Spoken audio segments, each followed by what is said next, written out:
여러분 안녕하세요. 평화부동산입니다. 금일 알아볼 내용은 2021년 6월 1일부터 시행되는 전월세 신고제입니다. 머니S에 기재된 내용이고요. 보증금 6천만 원 또는 월세 30만 원 이상 임대차 계약 6월 1일부터 신고하세요. 이렇게 되어 있는데요.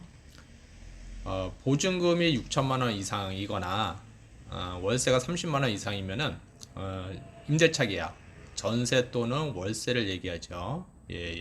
올해입니다. 올해 6월 1일부터 신고라는 내용입니다. 4월 15일 오늘자죠. 오는 6월부터 수도권과 광역시, 세종시에서 보증금 6천만 원 또는 월 임대료 30만 원 이상의 임대차 계약을 체결하는 경우 이를 지자체에 신고해야 한다. 계약 체결 후 30일 내에 신고하지 않으면 100만 원 이하 과태료를 내야 한다. 이렇게 되어 있네요. 수도권이면은 서울 다 포함되고요. 경기도 포함되겠죠. 수도권, 인천도 포함되겠죠. 그 다음에 광역시, 그 다음에 세종시, 이렇게 해당이 되죠. 수도권, 광역시, 세종시. 그 다음에 이제 보증금 6천만 원. 6천만 원 이상이죠. 그 다음에 월 임대료 30만 원 이상. 그러면은 보증금 6천에 월세다. 보증금 6천에 월차임 10만 원이다. 그러면 신고를 해야 되겠죠. 보증금 5천만 원에 월세가 40만 원이다. 그래도 신고를 해야 되겠죠. 월세가 여기 넘으니까요. 또는이잖아요. 또는 계약 체결 후 계약하자마자 30일 이내입니다. 국토교통부는 15일 부동산 거래 신고 등에 관한 법률 하위 법령 개정안을 입법 예고하고, 여기 15일은 4월 15일이죠. 6월 1일 주택임대차 신고제를 시행한다고 밝혔다. 도 지역의 군은 신고 대상에서 제외된다. 도 지역의 군인데요. 여기 경기도는 포함이 안 되죠. 경기도는 아니고요. 뭐 경상남북도, 충청남북도 군이 되겠죠. 군은 신고 대상에서 제외된다. 보증금 6천만 원 이하는 확정 일자가 없어도 최우선 변제를 받을 수 있어서 신고 대상에서 제외했다. 이렇게 돼 있네요. 보증금 6천만 원 이하는 확정 일자가 없어도 최우선 변제를 받을 수 있다. 최우선 변제를 받을 수는 있는데요. 이 최우선 변제가 6천만 원을 다 받을 수 있는 건 아니죠. 그럼 요 문구가 왜 나왔는지 한번 볼까요? 요겁니다. 최우선 변제. 개정 시기는 2018년 9월 18일이고요. 서울은 다 해당이 되고, 과밀 억제거나 인천 포함 다 되고요. 그다음 광역시 중에 군지역은 제외됐잖아요. 군지역 제외, 그 밖의 지역은 아니니까 요거는 필요 없고요. 그러면은 여기에 해당이 되겠죠. 6천만 원 이하일 때 2천만 원까지. 최우선 변제. 그러니까 보증금이 6천만 원 이하일 때는 2천만 원까지 최우선 변제가 되는 겁니다. 먼저 준다는 거죠. 그런데 6천만 원 이하에 되는 겁니다. 이게 이제 여기서 나온 거죠. 다시 돌아가도록 하겠습니다.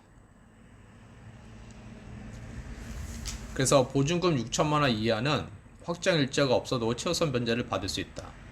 확정 일자가 없어도 전입 신고하고 점유는 하고 있어야죠. 그러니까 이사 들어가서 전입 신고는 해야 됩니다. 전입 신고가 있어야 되고, 그 다음에 점유를 하고 있어야죠.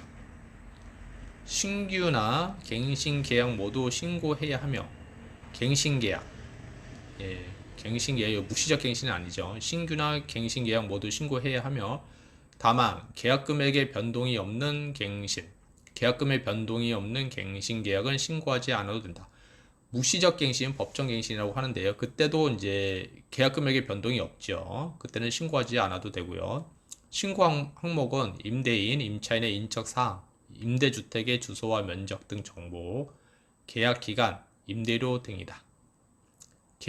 갱신 계약일 경우 종전 임대료와 계약 갱신 청구권 행사 여부도 추가하도록 규정했다. 그러니까는 이제 증액한 부분이 있다라면은 그것에 이제 보증금과 월차임, 그 다음에 기존의 종전 보증금과 월차임 둘 다 들어가죠. 그 다음에 계약갱신 요구권, 임차인의 계약갱신 요구권을 행사했냐 안 했냐, 그것도 이제 추가하게 돼 있네요. 계약 당사자인 임대인과 임차인이 계약서에 공동 서명에 신고하는 것을 원칙으로 한다. 예, 계약서에 다 들어가죠. 예, 임차인 공동 서명하죠. 다만 신고편을 위해 임대인이나 임차인 중 한 명이 제출해도 된다. 통상 이제 임차인이 이제 제출하게 되겠죠. 주민센터 가서 확정일자도 받고 전입신고도 하고 해야 되니까요. 임대주택에 관할 주민센터, 물건지죠. 물건지 관할 주민센터를 방문해 통합민원 창구에서 오프라인, 온라인이 아니고 오프라인으로 직접 방문해서 오프라인으로 신청할 수 있다. 온라인 시스템을 이용한 신고도 가능하다. 온라인 시스템을 이용한 신고도 가능하다. 이 온라인 시스템은 저거죠. 부동산 거래 관리 시스템입니다. 공동 작성한 계약서가 없는 경우 계약자 한 명이 계약금, 입금 내역 등의 서류와 함께 신고서를 작성해 신고할 수 있다. 공동 작성한 계약서가 없는 경우, 그러니까 계약서는 작성 안 하고 뭐 구두로 얼마 보증금 올려달라던가 뭐 월차임을 얼마 올려달라던가 이렇게 해가지고 올려줬다. 그럴 때는 계약금, 입금 내역 등, 그러니까 계약금, 입금 내역, 그러니까 계좌 이체를 해야 되겠죠. 예, 현금으로 바로 주면 안 되고 계좌 이체를 해야 이게 증거가 되죠. 서류와 함께 신고서를 작성해 신고할 수 있다. 주민등록법상 전입신고를 하고, 전입신고를 하고 임대차 계약서를 첨부하면 신고한 것으로 규정했다. 통상 저희가 이제 확정일자 받으러 전입신고하고 임대차 계약서를 첨부하면, 임대차 계약서를 첨부하면 확정일자 받으러 왔다 이렇게 하죠. 전입신고하고 확정일자 받고, 전세 같은 경우는 확정일자부터 먼저 받을 수도 있죠. 임대차 신고 시 계약서를 제출한 경우 확정일자를 부여한다. 계약 당사자로부터 위임받은 자는 임대차 계약 신고서의 작성과 제출을 대행할 수 있다. 위임장 등 필요 서류를 갖춰야 한다. 미신고는 계약 금액 규모가 작고 신고 지연 기간이 짧을수록 과태료를 최소 4만원까지 낮췄다. 시행 이후 내년 5월 31일까지 1년 동안 과태료를 부과하지 않는 계도 기간을 운영한다.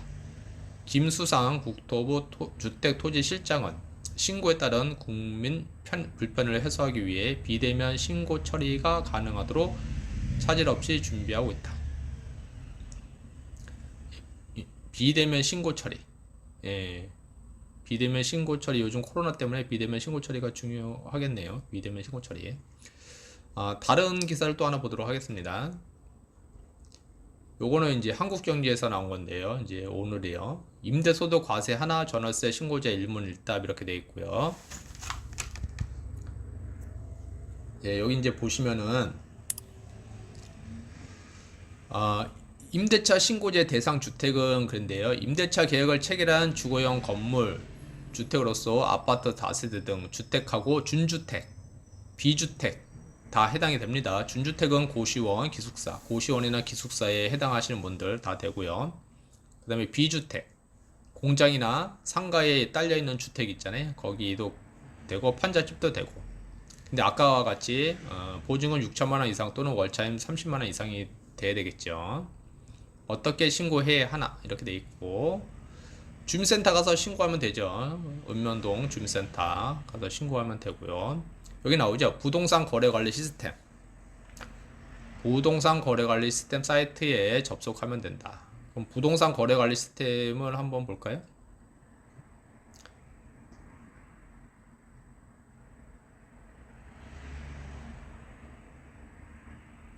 부동산 거래 관리 시스템 이겁니다. 검색창에다가 부동산 거래 관리 시스템 치면 이렇게 나옵니다. 저희 사무실이 은평구에 있으니까 서울시 은평구 부동산 거래 관리 시스템 이렇게 들어와 있는데요. 이렇게 나옵니다. 주택거래 신고 이력조회 2015년 페이지 조회 가능 이렇게 되어 있는데요. 뭐 주택거래 신고 이쪽으로 들어갈지, 새로 이게 뭐 만들어질지 모르겠습니다. 새로 이게 이쪽에서 한다고 했으니까 되겠죠.